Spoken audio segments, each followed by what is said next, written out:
Namanya siapa? Bulan. Bulan Salsabila Opetra. Ini namanya siapa ini? Nayara. Jadi kami bertiga adalah partai gendut. Orang gendut itu banyak kelebihannya dan banyak kekurangannya. Jangan gengsi menjadi gendut, karena gendut itu jarang ditemui. Kelebihan orang gendut dengan orang kurus itu pasti banyak.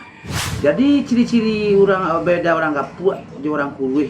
Kalau orang gapuak go jarang jadi maliang, karena larinya lambat.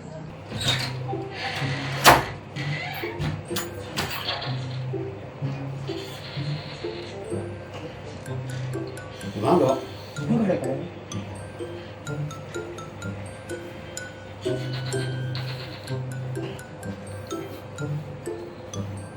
Dah duduk, kuih dulu.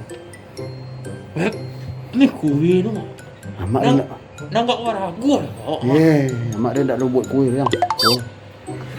Pipi dia nak dong noi. Kau nak buat noi. Nampak waragu nak saya di. Maliang kalian ya? Dah kami perayu. Perayu. Perayu apa tadi kok?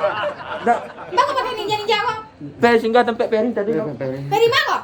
Peri isku mau peri. Iya. Kami perayu. Perayu. Hai. Perayu. Perayu kami. Maliang. Perayu. Maliang kalian ya? Indah.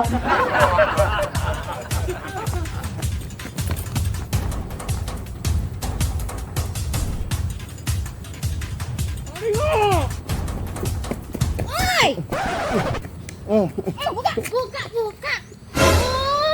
Mak Ipin kiranya yang maliang ya? Pakai barayu. Dan sana. Jadi orang kapuk go. Walaupun kami kapuk-kapuk mereka banyak kelebihan kami. Jadi yang kedua, kalau orang kapuk keluar dari auto rancak, orang pasti mengeceknya bos. Tapi kalau orang kurus keluar dari auto rancak, orang pasti menganggapnya supir. Kau di mana parkir? Kau nak dapat parkir di situ dah. Kini lah. Tak sembarang park. Tak kurang mengah. Weh, mak. Dia bawa tas mak. Kau harus tak. Weh. Kau mak bawa lah tu. Apa tu yang punya gedung kok? Enggak tahu tak? Ada kotak hati.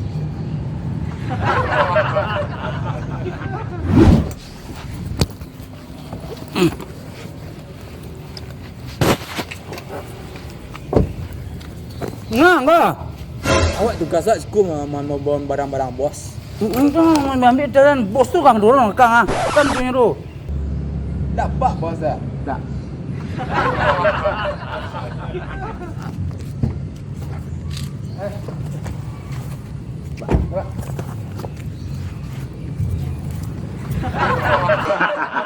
Jangan tersinggung lo ndak. Kau hanya guru-guru saja kok. Ya nak ya.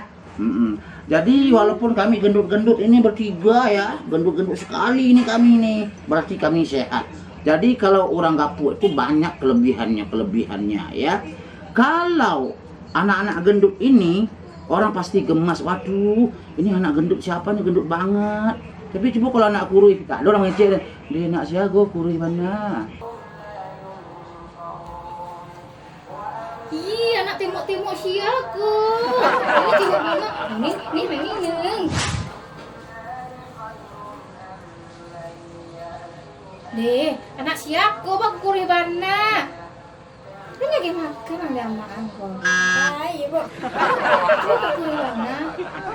Barang ngecek asal Bu.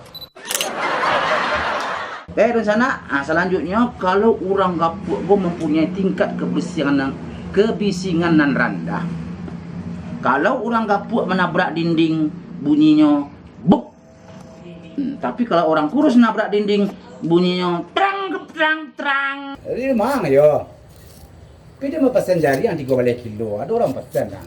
Begini dah tiba-tiba. Ayo dah sialah ya. Kau meminta orang lebih kurang bahas ya dan itu yang pentang dan nah. Lah, betul sambung leh. Pergi. Oh, pergi bukit. Bisik lah. Ini daun daun main no. Buat lu.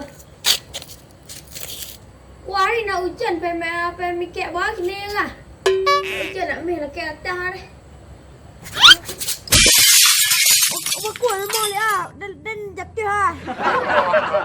Oke, di sana di Masajo Barado, demikian tadi ya kelebihan orang Kapuak dibandingkan orang Kurui. Jadi silakan like dan subscribe serta tekan tanda loncengnya ya, channel Opet Drakola.